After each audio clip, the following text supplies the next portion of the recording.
व्यास पूजन के लिए सुबोध कुमार बसगढ़ा के 51 रुपए से व्यास पूजन किए, मुनील देव 51 रुपए व्यासगढ़ा के, और जूना देव 50 रुपए बसगढ़ा के, और एक व्यक्ति है 50 रुपए के जो नाम नहीं दिए हैं, वो भी व्यास पूजन के। बहुत बहुत धन्यवाद, साधुवाद। बस एक लाइन में उस पंक्ति जो उठाए थे वो समझ लीजिए। जब हम विचार शून्य से होते तभी आनंद आता है। बस अब कैसे होना है आप जानिए, आपका काम। अब उसके व्याख्या में नहीं जाते हैं। विचार नहीं लाना, बस विचार शून्यता को उपलब्ध होना है, थॉट लेस होना है और सजग रहना है बस। अब ध्रुव जी, पहले तो हम कपिल भगवान का सुन लिए जो मंजली कन्या थी मनु जी का, और दूसरे का विवाह कल हम लोगों ने सुना रुचि प्रजापति के साथ जो है प्रसूति का विवाह हुआ, जिससे दक्ष भगवान, दक्ष की फिर 16 बेटी, 16 का सती, और सती का भगवान शिव के साथ विवाह। इसका हम लोगों ने कल प्रसंग में सुना। और तीसरा जो है वह आकुति, देवहूति और प्रसूति। तो देवहूति कर्दम ऋषि के साथ, आकुति रुचि प्रजापति के साथ, और प्रसूति का विवाह दक्ष प्रजापति के साथ। 2 बेटा भी हुआ। 2 बेटा में पहला बेटा था उत्तानपाद और दूसरा था प्रियव्रत। उत्तानपाद बड़े थे और उत्तानपाद हम सभी हैं जो पैर ऊपर और सिर नीचे, उसी को कहते हैं उत्तानपाद। उद्धव पाद यस्य उत्तानपाद, जिसका पैर ऊपर, प्राय का जन्म ऐसे ही होता है। और उत्तानपाद की 2 रानियां, एक सुरुचि और दूसरा सुनीति। सुरुचि कहते हैं सस्य रुचि इति सुरुचि, जिसका बस मनमानी में ही जिसका मन लगे उसी को सुरुचि कहते हैं। दूसरा है बुद्धिमानी, जो उसकी दूसरी पत्नी थी वो थी सुनीति। सुस्थिर नीति यस्यः सुनीति, जिसकी नीति बिल्कुल स्थिर है। तो जाए उत्तानपादस्य सुनीति सुरुचिस्तयः सुरुचि प्रेयसी पर्यत्रतः यद्युक्तरो ध्रुवः। उत्तानपाद सुनीति को उतना प्रेम न कर, सुरुचि से बहुत प्रेम करता था, और सुरुचि का बेटा उत्तम और सुनीति का बेटा ध्रुव। उत्तम को तो बहुत लाड़ प्यार करे, पर ध्रुव को एकदम प्यार नहीं करता था। अब जब एक दिन ध्रुव जी बड़ा प्रेम से पिता की गोद में बैठने के लिए ललाई को उठा, कि जैसे उत्तम पिता की गोद में खेलता है, हम भी खेलेंगे, हम भी बैठेंगे। इस प्रकार जब उत्तम बैठने के लिए ललाई हुआ, तभी वहां पर सुरुचि आ गई, और सुरुचि हाथ पकड़ करके झटक करके नीचे उतारा। कहा तो कहा अभी पिता की गोद में बैठने जा रहा है, तब अभी तेरा भाग्य वैसा उदय नहीं हुआ है। जा पहले भगवान की तपस्या कर, भजन कर, भगवान प्रसन्न हो जाए तो भगवान से कहना कि मेरे गर्भ से जन्म ले, तभी तू पिता का गोद प्राप्त कर सकेगा, सिंहासन प्राप्त कर सकेगा।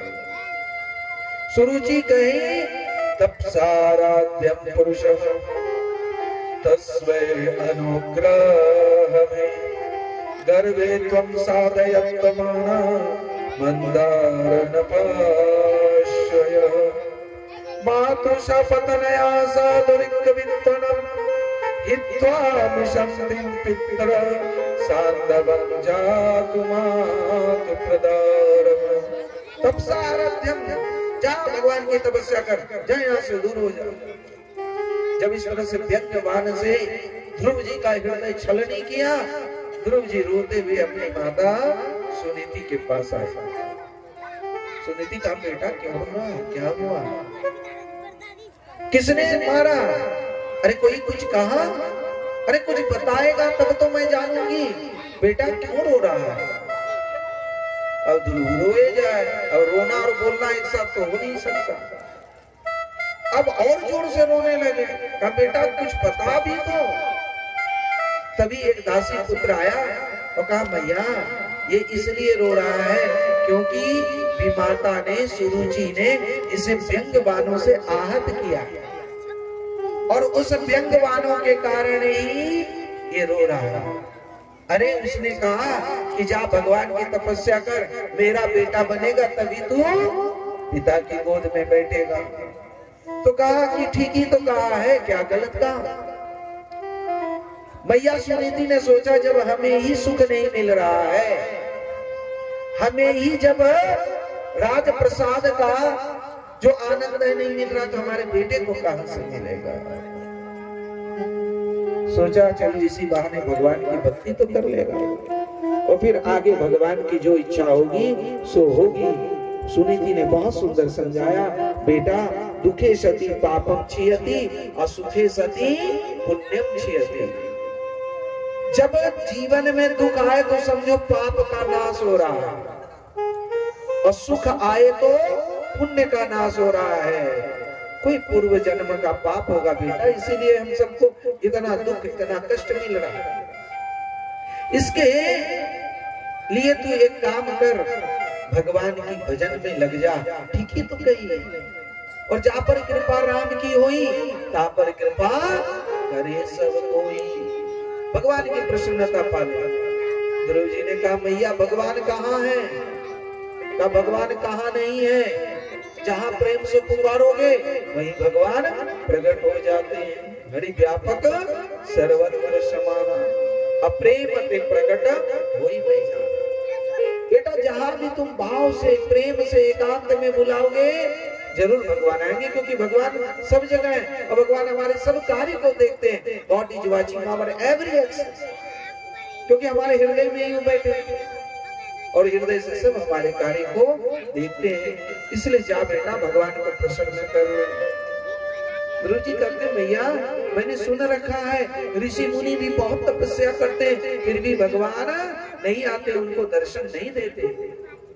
जन्म जन्म मुनि जतन करही अंतराम कहीं आवत नहीं। बेटा बालकों पर भगवान बहुत जल्दी प्रसन्न होते हैं, क्योंकि बालकों का हृदय निष्कपट निश्चल होता है, वो निष्कामी होता है, अंतःकरण बड़ा शुद्ध होता है, इसलिए बालकों पर बहुत जल्दी कृपा करते हैं। बेटा तू जा भगवान को अंतर मन से पुकार, जरूर आएगा। ध्रुव जी माता की वचनों को सिरोधार्य करके निकल पड़े। सुरुच्या दुर्वचनम भिन्ने श्रेयता हृदय, उस हृदय की छलनी को लेकर के जब निकले तत्सात गच्छतम भद्रम ते यमुना तटस्थः शुचि। जैसे ही यमुना नदी की तरफ, यमुना की तट की तरफ बढ़े कि रास्ते में नारद जी मिल गए। जो जिस भाव से कार्य के लिए निकलता है ना वैसे ही लोग मिल जाते हैं, और जो जैसे गुरु की तलाश में रहते वैसे ही गुरु मिलते हैं। सतोगुणी पुरुष को सतोगुणी मिलता है, रजोगुणी पुरुष को रजोगुणी गुरु मिलता है, और तमोगुणी पुरुष को तमोगुणी गुरु मिलता है। जैसे ध्रुव जी उसी भाव से निकले। नारद जी का जैसे दृष्टि पड़ी ध्रुव जी पर, ध्रुव जी को देखते ही कहे अरे क्षत्रिय ना, अरे क्षत्रिय का तेज लिए तुम कहाँ जा रहे हो? अरे मान भंगातम बाल यशो हृदया हृदय यत्सुरयाच। अरे तुम्हारा तेज देख करके तो लगता तुम क्षत्रिय हो और बालक भी हो, और तुम कहाँ जा रहे हो, किस प्रयोजन से जा रहे हो? नारद जी ने कहा मत पूछिए। नारद जी से कहा ध्रुव जी ने मत पूछिए, हमारा हृदय तो व्यंग बाणों से आहत कर दिया है, छलनी छलनी कर दिया है। नारद जी ने कहा बेटा इतनी छोटी उम्र में किसी की बात का बुरा मानना अच्छा नहीं है, तो माता पिता की बात का क्या बुरा मानना, इसलिए तुम वापस हो जाओ, वापस चले जाओ और इन सब बातों को भूल जाओ। ध्रुव जी ने कहा नहीं गुरु जी, माता ने आज्ञा दिया है तो सिरोधार्य करके, हम घर ऐसे नहीं छोड़ रहे, हम माता की आज्ञा से छोड़ रहे हैं। और जो लोग माता पिता की आज्ञा बिना साधु बनते हैं, कल भी इस प्रसंग को थोड़ा लिया था, कभी भी उसको शांति मुक्ति भक्ति नहीं मिल सकती, याद रख लेना। माता पिता को रुला करके आप सोचोगे कि भगवान को प्रसन्न कर लेंगे, ये संभव ही नहीं है महाराज, क्योंकि भगवान भी माता पिता के ही गर्भ से हो, किसी न किसी को माता पिता बना करके ही अवतरित लेते हैं, और वो कभी माता पिता के आंख में आंसू नहीं देखते। इसलिए जो माता पिता को रुलाता है और सोचता है कि हम भगवान की पूजा करके भगवान को प्रसन्न कर लेंगे, तो इसमें बहुत संदेह है। ध्रुव जी ने कहा नहीं नहीं, मेरी माता की आज्ञा है, उन्होंने ही कहा, और जरूर भगवान का दर्शन मिलेगा। और जिन पर जान लो भगवान तो बाद में प्रसन्न होते हैं, जिस पर माँ पिताजी प्रसन्न हो, समझो उन पर भगवान भी जरूर प्रसन्नता बरसाएंगे। पर कई लोग कहते हैं कि माता पिता ही भगवान है, बोलने के लिए बोलने से नहीं होगा, बल्कि सचमुच माता पिता को बोलते हैं कि उसकी आज्ञा का पालन भी करते हैं, कि लाभ भी उन्हीं का, हानि भी उन्हीं का, जो कहने करता है कर दो, उसमें अपना दिमाग उतना क्या लड़ाना। बोलने के लिए, दूसरे को सुनाने के लिए लोग बड़ी बड़ी भाव से सुनाते हैं। माता पिता भगवान है, पर उनकी व्यवहार बता देता, उनका कार्य बता देता कि तुम भगवान मानते हो कि खुद ही अपने आप को भगवान मानते हो, ज्ञानी मानते हो। कहा नहीं, माता जी की आज्ञा है। नारद जी ने बहुत विधि से समझाया, घर वापस करने का प्रयत्न किया, पर नारद जी दृढ़ता पूर्वक ध्रुव के तरह अटल रहे। तो नारद जी जान गए कि चेला बिल्कुल पक्का है, घड़ा पक्का है, कच्चा नहीं है। क्योंकि गुरु भी देखता यदि पक्का हो, बिल्कुल वैराग्य पूर्ण है, तो बहुत प्रसन्न होते हैं। तब नारद जी ने कहा, बेटा यदि जा ही रहे हो तो भगवान का एक स्वरूप बता दो। तो कहा कैसा है? कहा देखो भगवान 4 हाथ वाला है, उसी स्वरूप का तुम ध्यान करना। एक हाथ में चक्र, एक हाथ में शंख, एक हाथ में गदा और एक हाथ में पद्म है। शंख चक्र गदा पद्म लिए और उनका लट बड़ा घुंघराला है, श्यामल वर्ण है, आकाश के जैसा रंग है। बस उनके उस मुखारविंद का स्मरण करते हुए, बेटा तत् गच्छ भद्रम ते यमुना तष्टे शुचि अपुण्यम मधुवन यत् सान्निध्यम नित्यदा।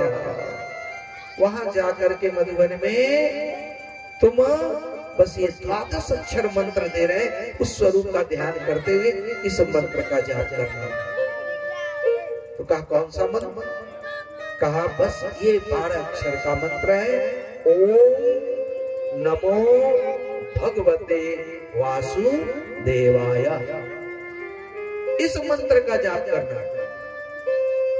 देखो मंत्र तो सब एक ही है, ओम नमः शिवाय ऐसे भी कई लोग जपते हैं, और कई लोगों को तो सपने में कोई दीक्षा देके चल जाता है, हमको कहीं कहीं सुनाई पड़ जाता है।